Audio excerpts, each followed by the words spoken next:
Message from the Provisional Government of Korea. Regime change in South Korea necessary and proper.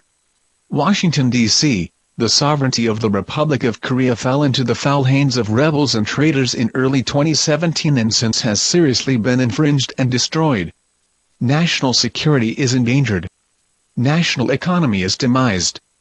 The leftist radicals are siphoning off national wealth to North Korea in direct contraband with the U.S. and UN sanctions for the DPRK denuke negotiation. The traitors have dismantled the entire defense mechanism against communists. We observe that the illegal takeover of the police power by a fraudulent judicial process, followed by the incompetent operation of the ROC government, has now run over the tolerable limit.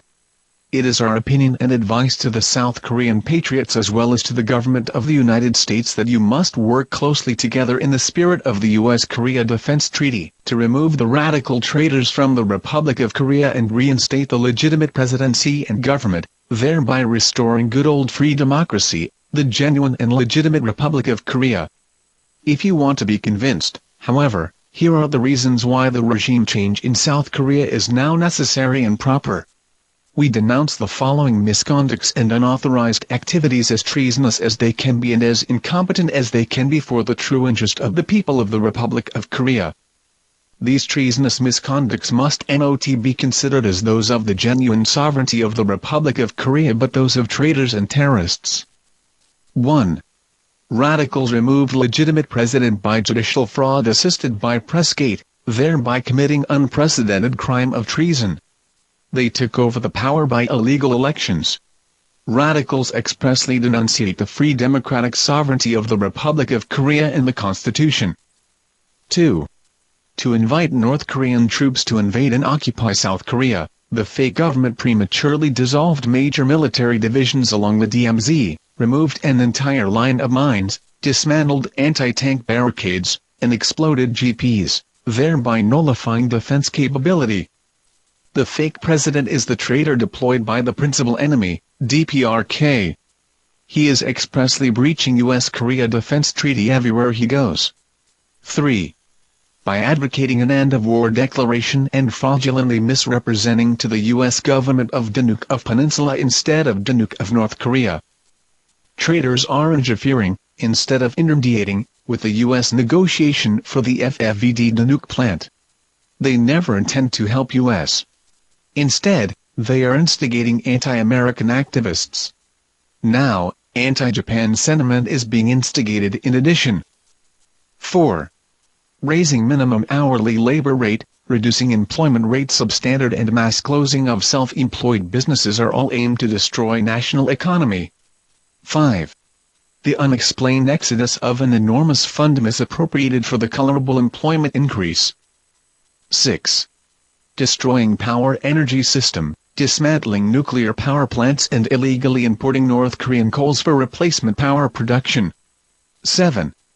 Deadly devotion to saving the life of Kim Jong-un at the cost of the diplomatic isolation policy.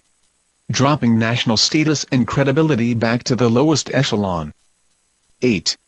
Transferring out funds and military resources to assist the principal enemy, committing fraud to the U.S. and UN and inviting the secondary boycott. 9. Permitting and assisting transshipments among NK and SK ships, thereby exposing ROC to the secondary boycott. 10. Persecuting jailed president, innocent officers and politicians, with treble sentences and unfair investigations in the fake name of cleaning up the past wrongdoings. Persecution is above and beyond the atrocious inhuman treatment of a POW in hostage. 11. Forcibly alleging and announcing propaganda to change the 3.1 movement history for the ulterior purpose of justifying communization. 12. Denial and condemnation of the national constitution, flag and anthem by banning the use of them and wearing North Korean badges. Attempt to amend the Constitution and actual abolition of the law on national security to open the road for North Korean invasion and espionage. 13. Attempt to promulgate election law in order to establish a Labour Party similar to that of the DPRK.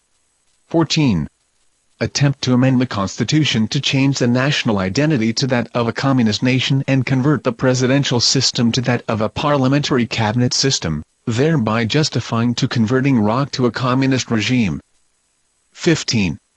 Fabrication of so-called Seawall Ho shipwreck accident, wherein several hundred lives of innocent students were sacrificed, and abuse of it for political propaganda. 16. Repatriating North Korean refugees back to the North in violation of human rights protection principles. 17. Distortion of historical facts, including but not limited to, history books indoctrination of communism, Korean War broken by North Korea versus South Korea, 4.3 riot, 5.18 debate on revolution versus infiltration, and scapegoating former heroic presidents, Syngman Rhee and Chung Hee Park. 18.